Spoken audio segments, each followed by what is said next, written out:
Olha aí, pessoal, o que eu acabo de encontrar nesse reflorestamento.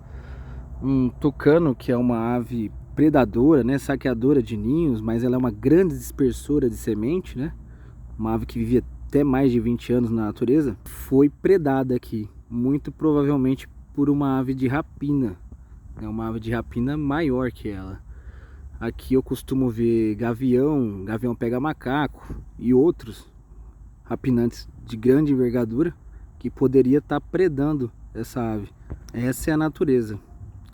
Um dia predador, outro dia presa.